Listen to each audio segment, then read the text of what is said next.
everyone! Welcome to our channel! So for today's video, we're going to show you our flower bed for today. So yun. Ayusin na ni Javi yung ating flower bed. Diba? So kailangan lang lagdan ng soil. So tapos na siya. Nagawa na niya yung simple frame niya. And ayan, lagyan ng soil. So there we go. Kasi malapit nang matapos yung winter natin at malapit na yung spring. Kaya let's start na to build our flower bed. So there we go. And yan.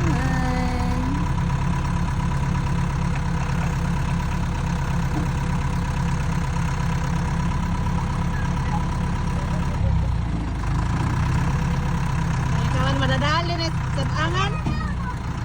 Sana.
Oh, diba? It's so beautiful. So look at that. It's the snowy mountains of New Zealand.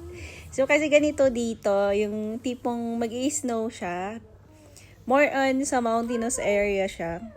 Doon siya nagtatagal yung snow. Pero dito sa yung sa may flat surface, malapit sa mga kabahayan, hindi siya nag-i-snow. Kung mag-i-snow man actually dito is mag-snow lang siya ng 3 days, then magme-melt siya agad. So, hindi affected yung mga activities of daily living ng mga tao dito pagka nag-snow siya. Kasi hindi siya tumatagal yung snow dito sa New Zealand. So, yes. And meron lang din talaga yung part dito na nag-i-snow and other parts are hindi. So, ayan. O, di ba ang lawak ng hacienda?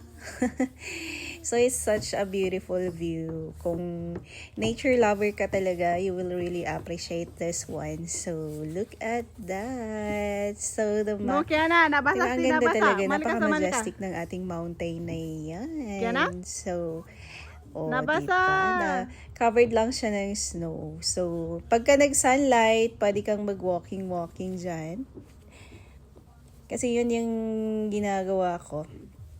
Na pero not on the mountain. Kasi akala mo lang malapit yun. Pero napakalayo nun. Kasi sa lawak ng place na to parang super flat kasi super flat kasi talaga. So, ayan. So, pangalawang pangalawang balik para manguha ng soil.